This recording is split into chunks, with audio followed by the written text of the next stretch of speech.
لیکن حیرت والی بات یہ ہے کہ رمضان جاتے ہی پہلے ہی دن سارے کا سارا تقویٰ کہاں رفو چکر ہو جاتا ہے۔ اس کی کوئی روٹ کازز ہیں، کچھ بنیادی وجوہات ہیں۔ ہم اس کورس میں انہی وجوہات کو ڈھونڈنے کی بھرپور کوشش کریں گے۔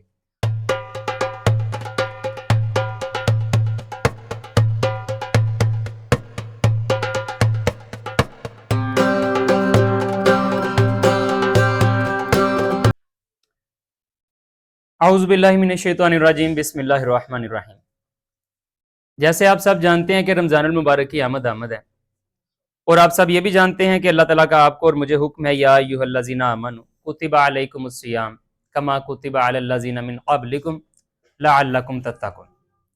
مالک کائنات نے آپ پر اور مجھ پر یہ جو رمضان آ رہا ہے ابھی کچھ دن بعد، اس میں صیام کرنا، روزے رکھنا فرض قرار دیا، اور اللہ تعالیٰ نے بتایا کہ یہ کوئی آپ کے ساتھ کوئی اسپیشلی پروٹوکول نہیں ہوا، آپ سے پہلے قوموں پر بھی یہ فرض ہوتے رہے ہیں، لیکن اس کا ایک مقصد ہے۔ وہ مقصد کیا ہے؟ لعلکم تتقون۔ اللہ تعالیٰ فرماتے ہیں امید ہے کہ تم تقوی اختیار کر لو گے، متقی بن جاؤ گے، پرہیزگار بن جاؤ گے۔ جیسے آپ سب نے دیکھا کہ جیسے ہی رمضان آتا ہے ہم سب کی زندگیاں واقعی بدل جاتی ہیں۔ واقعی ہم جس درجے میں بھی ہوتے ہیں اس سے اوپر والے درجے میں بوسٹ کر ہی جاتے ہیں، نیکیوں کی کثرت ہو ہی جاتی ہے۔ تقوی بوسٹ کرتا ہے، اس میں کوئی شک نہیں ہے۔ ہم لوگ کچھ حد تک پرہیزگار ہو جاتے ہیں، بلکہ کافی حد تک ہو جاتے ہیں، مساجد میں بھی رونقیں لگ جاتی ہیں۔ لیکن حیرت والی بات یہ ہے کہ رمضان جاتے ہی پہلے ہی دن سارے کا سارا تقویٰ کہاں رفو چکر ہو جاتا ہے۔ ایسا کیا مسئلہ ہے کہ بعض اوقات بعض لوگوں کا تو وہ اتنے ناہنجار ہوتے ہیں، اتنے کم ظرف ہوتے ہیں کہ ان کا تقویٰ رمضان کا پورا مہینہ بھی ان کا ساتھ نہیں دیتا، بلکہ پہلے 5-7 روزے وہ بڑا بوسٹ اپ ہوتا ہے، اور بعد میں کم ہوتے ہوتے ہوتے بالکل وہ اپنی انہی گناہوں سے لتھڑی ہوئی زندگی میں واپس رینیو ان کو کر لیتے ہیں۔ ایسا کیوں ہے؟ کیا ہو رہا ہے؟ کیا ہم متقی ہونا نہیں چاہ رہے؟ ایسا کون شخص ہو سکتا ہے جو نیک نہ ہونا چاہے؟ سب تقویٰ کو پانا چاہتے ہیں، اسی وجہ سے تو یکم رمضان آتے ہی، چاند نظر آتے ہی رمضان کا سب کے سب کا وتیرہ بدل جایا کرتا ہے۔ لیکن یہاں پر مسئلہ کیا ہے؟ بدلاؤ کیوں نہیں آ رہا؟ مالک کائنات نے اگر ایک میکانزم دیا ہے اور اس کا ایک مقصد بھی بتایا ہے کہ یہ اس وجہ سے ہے کہ تم متقی بن جاؤ، تو پھر تقویٰ ہمارے معاشرے میں کیوں نہیں آ رہا؟ اس کی کوئی روٹ کازز ہیں، کچھ بنیادی وجوہات ہیں۔ ہم اس کورس میں انہی وجوہات کو ڈھونڈنے کی بھرپور کوشش کریں گے۔ مالک کائنات میری اور آپ کی استعانت فرمائے، اللہ تعالیٰ ہمیں وہ ڈی بگ کرنے کی توفیق عطا فرمائے۔ اب ذرا دیکھتے ہیں کہ رمضان کی یہ جو آپ اور میں چل رہے ہیں، یہاں پر آپ کو ویسے پتا ہے کہ رمضان کا مہینہ اگر گزر جائے اور آپ خود کو بخشوا نہ سکیں، یا پھر آپ کی اور میری زندگی کا رخ نہ بدل جائے پورے کا پورا رمضان گزار لینے کے بعد، تو رسول اکرم صلی اللہ علیہ وسلم نے بد دعا کی ہے ایسے شخص کے لیے۔ آپ کو وہ کعب رضی اللہ تعالیٰ عنہ والی حدیث تو آپ نے بہت مرتبہ سن رکھی ہوگی، حدیث ممبر بھی بعض اوقات اسے کہا جاتا ہے۔ وہ یوں کہ وہ کہتے ہیں کہ ایک مرتبہ رسول اکرم صلی اللہ علیہ وسلم ممبر پر تشریف لے جاتے ہیں، تو پہلی سیڑھی جب اوپر چڑھتے ہیں تو پاؤں رکھ کے کہتے ہیں آمین، پھر توقف کرتے ہیں دوسری سیڑھی پر، پھر کہتے ہیں آمین، پھر توقف کرتے ہیں اور تیسری مرتبہ پھر کہتے ہیں آمین۔ صحابہ کرام پوچھتے ہیں کہ یا رسول اللہ صلی اللہ علیہ وسلم، عام طور پر آپ کا یہ رویہ نہیں ہے، آپ ممبر پر جا کے اس طرح سے نہیں کرتے کہ ایسے خود کلامی کے انداز میں اور پوری طرح محو ہو کر، پوری طرح رضا کے ساتھ آپ کہہ رہے ہیں آمین۔ آمین کا مطلب پتہ ہے کیا ہوتا ہے؟ ہاں اللہ کرے ایسا ہی ہو۔ رسول اکرم صلی اللہ علیہ وسلم پھر انہیں بتاتے ہیں کہ میرے پاس جبریل آئے تھے، اور جبریل نے آگے جب میں پہلی سیڑھی پر ابھی میں نے پاؤں رکھا نا، اس نے آگے ایک دعا کی، اس نے دعا کی کہ یا رسول اللہ صلی اللہ علیہ وسلم، وہ شخص جس کی زندگی میں رمضان آئے، پورا رمضان گزر جائے لیکن وہ بخشائے نہ جا سکے، اس کی زندگی کا رخ ہی نہ تبدیل ہو، اللہ کرے وہ برباد ہو جائے۔ آقا کہتے ہیں آمین، اللہ کرے وہ برباد ہو جائے۔ جس نے رمضان گزار دیا اور متقی نہیں ہوا، جس نے رمضان گزار دیا اب بھی وہ بخشش نہیں پا سکا، آقا کہہ رہے ہیں اللہ کرے ہاں وہ برباد ہو جائے۔ اور پھر دوسری مرتبہ رسول اکرم صلی اللہ علیہ وسلم کی ذات اقدس کو جبریل علیہ السلام فرماتے ہیں کہ اگر کسی کے سامنے آپ کا ذکر کیا جائے اور وہ آپ پر صلات نہ کرے، وہ بھی اللہ کرے برباد ہو جائے۔ آقا کہتے ہیں آمین، اللہ کرے وہ بھی برباد ہو جائے۔ پھر تیسری مرتبہ جبریل امین کہتے ہیں کہ اگر کسی کی زندگی میں اس کے والدین میں سے دونوں یا کوئی ایک ان کو بڑھاپے میں میسر آ جائیں اور وہ ان کی خدمت کر کے جنت کا مستحق نہ بن سکے، اللہ کرے وہ بھی برباد ہو جائے۔ آقا کہتے ہیں ہاں، اللہ کرے وہ برباد ہو جائے۔ آپ نے اگر کبھی یہ حدیث سن رکھی ہے، اور یقیناً سن رکھی ہے، کہ آپ کی روح نہیں کانپ جاتی کہ رسول اکرم صلی اللہ علیہ وسلم بد دعا دے رہے ہیں؟ اگر کسی کی زندگی میں یہ 3 ایونٹ آ جائیں اور اس کے باوجود وہ جنتی نہ بن جائے، وہ متقی نہ بن جائے، اس کی زندگی کا رخ نہ بدل جائے، تو رسول اکرم کہہ رہے ہیں اللہ کرے وہ برباد ہو جائے۔ اور صرف آخرت تک بات میں محدود نہیں ہے، بلکہ ایک اور حدیث وہ ترمذی کی ہے 3545، وہ ذرا دیکھیے۔ بلکہ یہاں پر آقا نے صرف آمین کہا نا، اس حدیث کو دیکھیے گا۔ آقا فرماتے ہیں قال رسول اللہ صلی اللہ علیہ وسلم، رسول پاک صلی اللہ علیہ وسلم نے فرمایا راغم انف رجل، اس شخص کا ناک خاک میں مل جائے۔ اگر میں اس کی سلیس اردو میں ٹرانسلیشن کروں تو اس کا مطلب ہوگا وہ شخص ذلیل ہو جائے۔ کون شخص ذلیل ہو جائے؟ ذکرت عندہ فلم یصلی علیہ، جس کے سامنے میرا ذکر کیا جائے اور وہ میرے اوپر صلات نہ کرے۔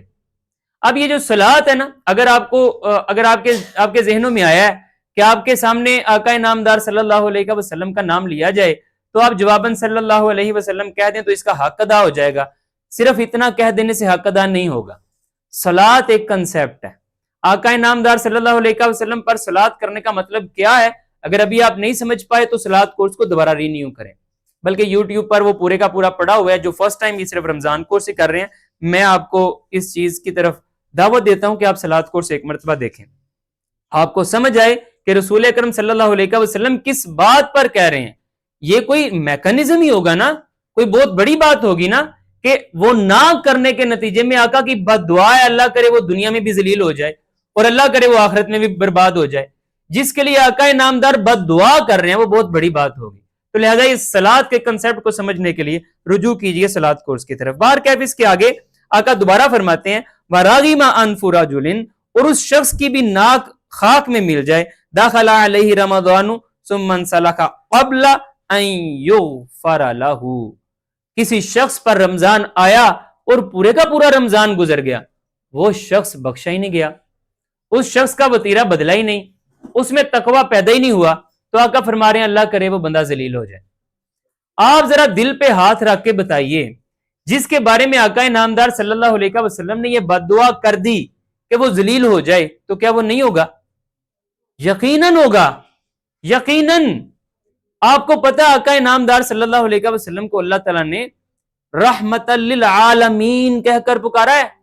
رحیم کا ہے، رحیم آقا کو، وہ رحیم ذات رحمت للعالمین جس کی پوری ہستی سراپا رحمت ہے، کس قدر ضروری ہوگا کہ ان کے وہ شخص جس نے طائف میں پتھر کھا کے بد دعا نہیں دی، وہ رمضان میں بخشے نہ جانے پر بد دعا دے رہا ہے۔ غور کیجئے، طائف میں پتھر کھا لینے کے باوجود، ان کفار مکہ کے مظالم سہ لینے کے باوجود، اپنے سامنے صحابہ کو شہید ہوتا دیکھنے کے باوجود انہوں نے بد دعا نہیں کی، دعائیں دیں۔ کتنی بڑی بات ہوگی کہ اگر رمضان کے گزر جانے پر تقوی کے حصول سے خالی رہنے والے کے لیے بد دعا کر رہے ہیں کہ یہ بندہ برباد ہو جائے، یہ بندہ ذلیل ہو جائے۔ یہ کوئی چھوٹا کنسیپٹ نہیں ہے، اگر آپ غور کریں گے تو آپ کو سمجھ آئے گی یہ زندگی موت سے بھی بڑا مسئلہ ہے۔ باہر کیف ہم چاہتے ہیں، ہم میں سے ہر بندہ چاہتا ہے کہ وہ تقوی پالے، لیکن راستہ نہیں ملتا۔ ہم پڑھتے تو ہیں، نمازیں، تراویحیں، روزہ سب کچھ تو کرتے ہیں، میں بھی یہ بات جانتا ہوں اور آپ بھی۔ ہمارے معاشرے میں اتنے پکے نمازی نہیں ہیں جتنے پکے روزہ دار ہیں۔ ایسے آپ کو بہت سے مل جائیں گے جو روزہ باقاعدہ طور پر رکھتے ہیں، اپنا انہوں نے ایک سٹینڈرڈ بنایا ہوا ہے نا کہ 10 سال ہو گئے ہیں میں نے ایک روزہ نہیں چھوڑا، 10 سال ہو گئے ہیں ایک روزہ نہیں چھوڑا، اور تقوی آج بھی نہیں آیا۔ یہ کیا وجہ ہو گئی؟ مالک کائنات نے ایک میکانزم اگر فارم کیا ہے، مالک کائنات نے اگر ایک طریقہ ترتیب دیا ہے کہ اس طریقے کے ساتھ لعلکم تتقون، امید ہے تم میں تقوی پیدا ہو جائے گا، کیوں نہیں ہو رہا؟ ایسا کیا ہو گیا ہے؟ اسی چیز کو ہم نے ڈھونڈنا ہے اس کورس میں، اور اس چیز کو پانے کی کوشش بھی کرنی ہے۔ لیکن تمہیدی طور پر رمضان کی تیاریاں آپ بھی کرتے ہیں، رسول اکرم صلی اللہ علیہ وسلم بھی کیا کرتے تھے. جیسا کہ آقا نامدار صلی اللہ علیہ وسلم رمضان سے پہلے والے مہینے شعبان میں بڑی کثرت سے روزے رکھا کرتے تھے. رمضان کے آنے کی اللہ تعالیٰ سے دعائیں کیا کرتے تھے. حضرت عائشہ صدیقہ رضی اللہ تعالیٰ عنہ سے روایت ہے، وہ کہتی ہیں کہ میں نے رسول خدا کو شعبان سے زیادہ کسی بھی مہینے میں روزے رکھتے ہوئے نہیں دیکھا. وہ رمضان کی آمد میں اس کو ویلکم کرنے کے لیے پہلے ہی وہ کام کر رہے ہیں جو کہ رمضان میں کرنا تھا. آقا نامدار صلی اللہ علیہ وسلم اکثر یہ دعا فرمایا کرتے تھے کہ اللہم بارک لنا فی رجب و شعبان وبلغنا رمضان. یا اللہ برکت عطا فرما شعبان میں بھی، رجب، یہ پیچھے والے مہینوں میں، اور 2 مہینے پہلے ہی تیاریاں شروع ہیں، یا اللہ رمضان آ جائے، یا اللہ رمضان آ جائے. آپ کو پتہ ہے آقا نامدار صلی اللہ علیہ وسلم رمضان کی آمد میں قرآن الحکیم کے حلقے اور قرآن الکریم کی مجلسیں بہت کثرت سے کیا کرتے تھے. اور آپ کو پتہ ہے آقا نامدار صلی اللہ علیہ وسلم کی قرآن الحکیم کی مجالس صرف انسانوں تک محدود نہیں تھی، بلکہ آقا جبریل امین کے ساتھ دورہ کیا کرتے تھے. قرآن الحکیم کا دورہ کیا کرتے تھے، کیا مطلب ہے؟ ایک مرتبہ حفظ کر کے سنایا کرتے تھے اور ایک مرتبہ سنا کرتے تھے. یقین کیجئے قرآن کا مقصد تفہیم ہے، سمجھنا ہے، اس سے سیکھ کر اپنی زندگی کو، معاشرے کو، اس پوری کائنات کو بدلنا ہے. یہی کام کیا کرتے تھے. آقا نامدار صلی اللہ علیہ وسلم قرآن کی مجلس بہت ذوق و شوق کے ساتھ جمایا کرتے تھے. پتہ ہے آقا نامدار صلی اللہ علیہ وسلم اور رمضان کی تیاری میں کیا کیا کرتے تھے؟ سخاوت کو بہت بڑھا دیا کرتے تھے. ابن عباس رضی اللہ تعالیٰ عنہ کی حدیث ہے، وہ فرماتے ہیں کہ رمضان میں آپ کی سخاوت، آندھی چلتی ہے نا، آندھی طوفان، تیز ہوا، اس سے بھی زیادہ تیز سے آقا کی سخاوت کا عمل ہوا کرتا تھا. آقا خیرات بہت زیادہ کیا کرتے تھے. میں نے آپ کو کچھ ایسی چیزیں دکھا رہا ہوں جو کہ آقا رمضان کی تیاری کیا کرتے تھے.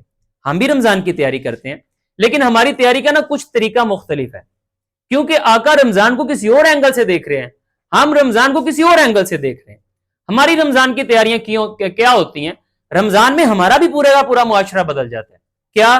روڈ پر جگہ جگہ سموسے، کچوریاں، بلیاں، اس کی آپ کو وہ ریڑیاں نظر آئیں گی جو کہ عام 11 ماہ میں نہیں ہوتی. آپ کو جگہ جگہ کھجوروں کے نئے ٹھیلے نظر آئیں گے، تسبیحاں، ٹوپیاں، مسلے، آپ کو جگہ جگہ پر لوگ کاروبار کرتے ہوئے نظر آئیں گے. فروٹ، پھل، یہ تمام تر چیزیں ضرورت سے زیادہ یا معمول سے زیادہ آپ کو بازاروں میں نظر آئیں گی. یہ ہماری رمضان کی تیاریاں ہیں معاشرے میں. آپ اپنے گھر میں آئیے، میں اپنے گھر میں آتا ہوں، ہم اپنے ایک ایک گھر میں جاتے ہیں اور سوچتے ہیں رمضان کی تیاری میں ہمارا کیا طریقہ کیا ہوتا ہے. ہمارا طریقہ ہوتا ہے رمضان آ رہا ہے، عام طور پر ہمارے لگتے ہیں 6 7 8 پیکٹ گھی کے، اس مرتبہ پورا کنستر آنا چاہیے، رمضان ہے، گھر میں پکوڑے، سموسے اور پتہ نہیں کیا کیا بنانا ہوتا ہے. یہ رمضان کی تیاریاں ہیں لٹرلی. اور آپ سب کو پتہ ہے 30 یا 29 روزے ہیں، کم از کم 10 کلو بلیاں تو ہونی چاہیے. دہی والے کو ایڈوانس ہی پکڑاؤ پیسے، ہم اذان سے 5 منٹ پہلے بھی جائیں تو ہمارا دہی پڑاؤ، کسی کو دے نہ دے. آپ غور کیجئے، یہ یقین جانیے ہمارے رمضان کی تیاریاں ہیں. یہ ہمارے رمضان کی تیاریاں ہیں کہ ہمارا راشن بڑھ جائے. آپ سحری کے لیے یہ اہتمام رکھیے، افطاری کے لیے پورے رمضان میں ساری کی ساری تیاریاں کھانے سے شروع ہو کے کھانے پر ختم.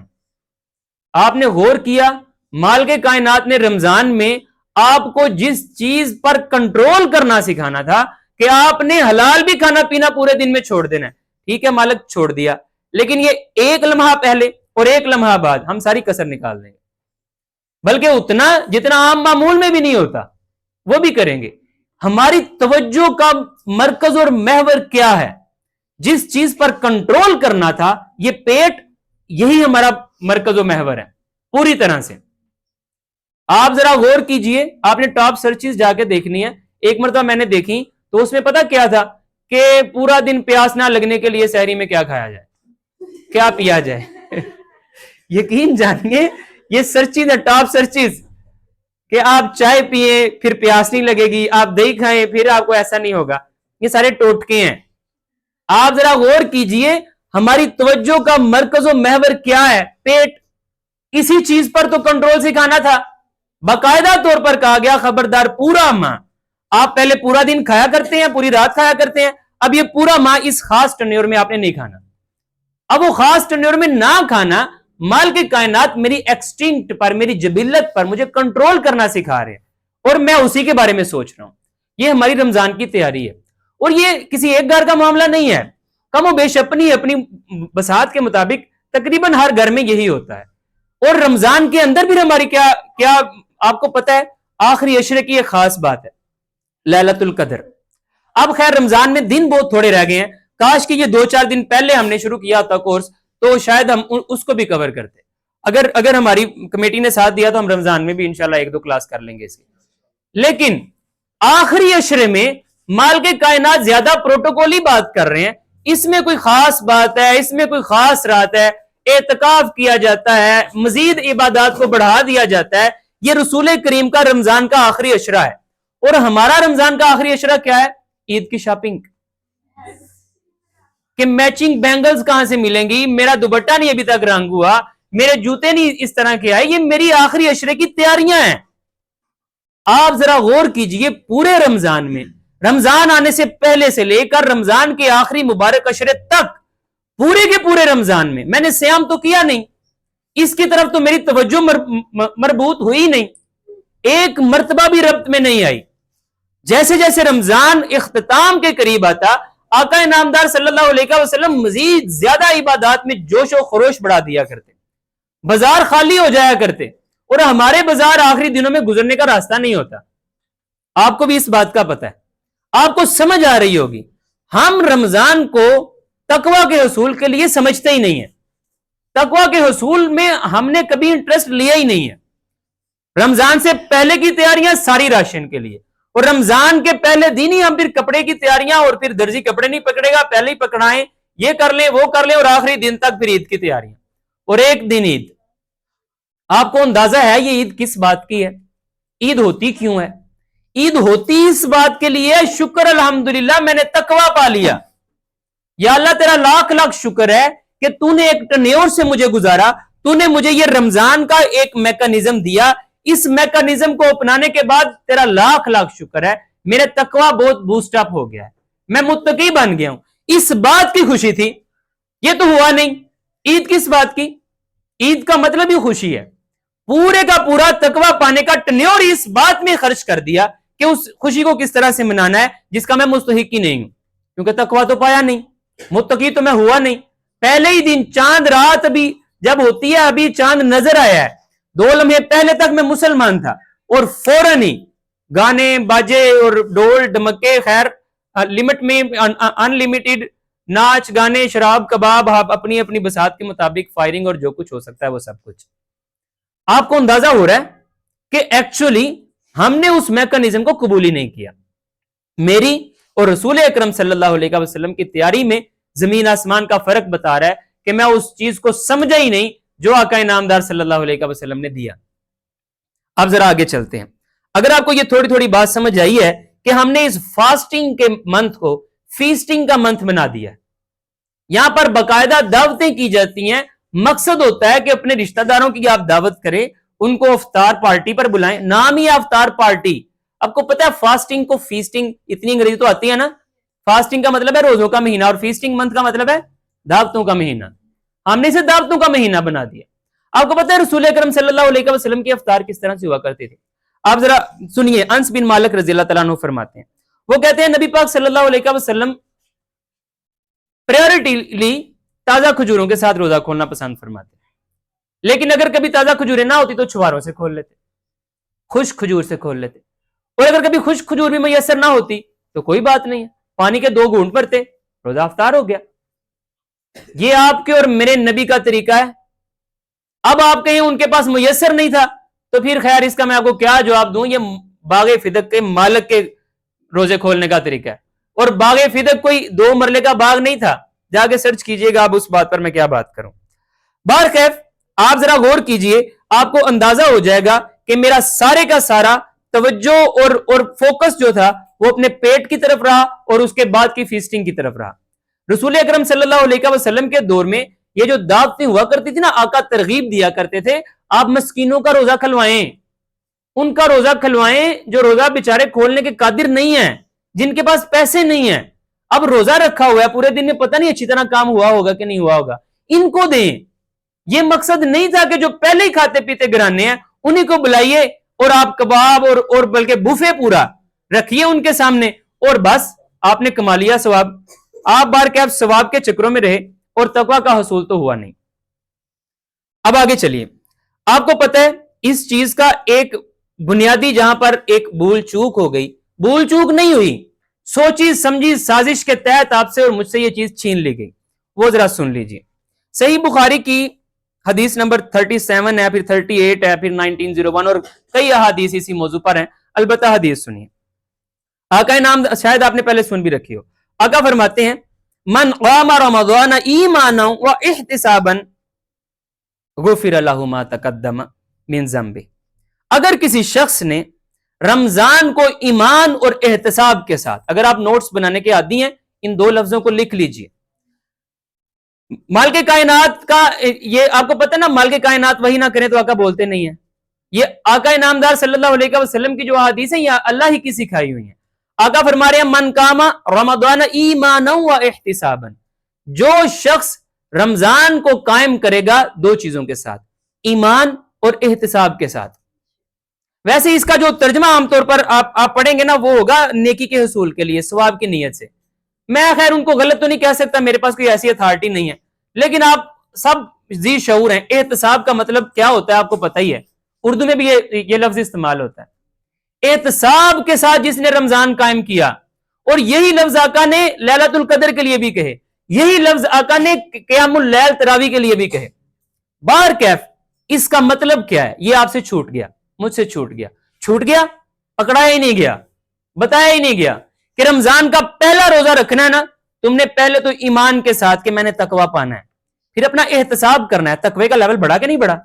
احتساب, جج کرنا ہے خود کو, کیا بہتری آئی ہے, نہیں آئی تو کیوں نہیں آئی, مسئلہ ڈھونڈیں, کسی اہل علم سے بات کریں, سیکھیں سکھائیں.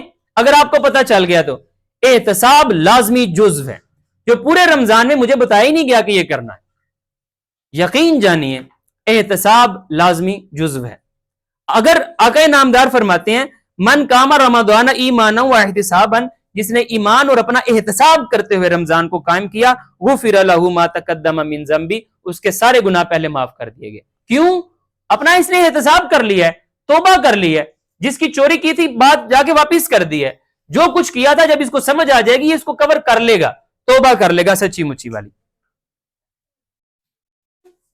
اگر آپ کو یہ بات سمجھ آئی ہے, میں آپ کو ایک حدیث سناؤں.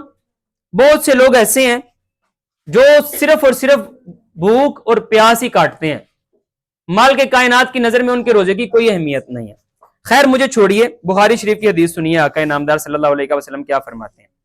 آقا فرماتے ہیں من لم یدع قول الزور, جس نے جھوٹ والی غلط والی بات کو نہیں چھوڑا, والعمل, اور یہ زور والے عمل کو غلط عمل کو نہیں چھوڑا, والجہل, اور جس نے جہالت کو نہیں چھوڑا, فلیس للہ حاجۃ ان یدع طعامہ وشرابہ, اللہ کو کوئی ضرورت نہیں ہے یہ بندہ اپنی بھوک کاٹے یا اپنی پیاس کاٹے. اللہ کو اس کے بھوکے پیاسے رہنے سے کوئی مقصد نہیں ہے. مقصد تو تقوی کا حصول تھا, نہیں کیا بالکل فضول ہے. اس کا بھوکا رہنا پیاسا رہنا اللہ کی نظر میں بالکل زیرو ہے, زیرو. آپ ذرا غور کیجئے, مالک کائنات فرماتے ہیں قال رسول اللہ صلی اللہ علیہ وسلم, اللہ تعالیٰ کے رسول فرما رہے ہیں, کان کھول کے سنیے گا. وہ کہتے ہیں رب صائم لیس لہ من صیامہ الا الجوع, کئی روزہ دار ایسے ہوتے ہیں جن کو روزہ رکھنے کے بدلے میں سوائے بھوک کے کچھ نہیں ملتا. ورب قائم, اور کئی راتوں کو قیام کرنے والے ایسے ہوتے ہیں لیس لہ من قیامہ الا السحر, جن کو رات جاگنے کے سوا, رات جگے کے سوا کچھ نہیں میسر آتا.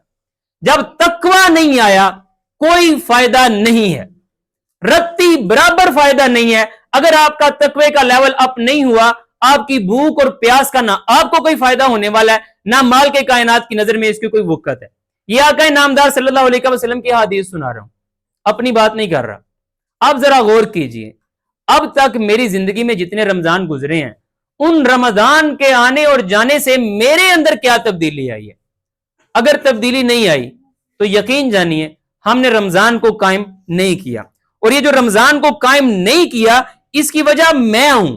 میں نے اپنے آپ کو سکھایا نہیں ہے کہ کیا آقا نے کوئی اس کا طریقہ بتایا ہے, کیا قرآن نے اس کا کوئی طریقہ بتایا ہے. جیسا کہ آج ہم نے ایک سوال لیا ہے, اسی سوال کے جواب کے اندر ہم کوشش کریں گے بتدریج 2-3 دن میں کہ ہم اس چیز کو رمضان کو کس طرح سے پیوریفائلی گزار سکتے ہیں. آج کے دور کے لیے، آج کی کلاس کے لیے ایک پوائنٹ آپ کے لیے پن پوائنٹ ہونا چاہیے، اور وہ ہے ایمانا و احتسابا. رمضان گزارنا ہے ایمان کے ساتھ اور احتساب کے ساتھ. باقی کل ملتے ہیں. ربنا لا تزغ قلوبنا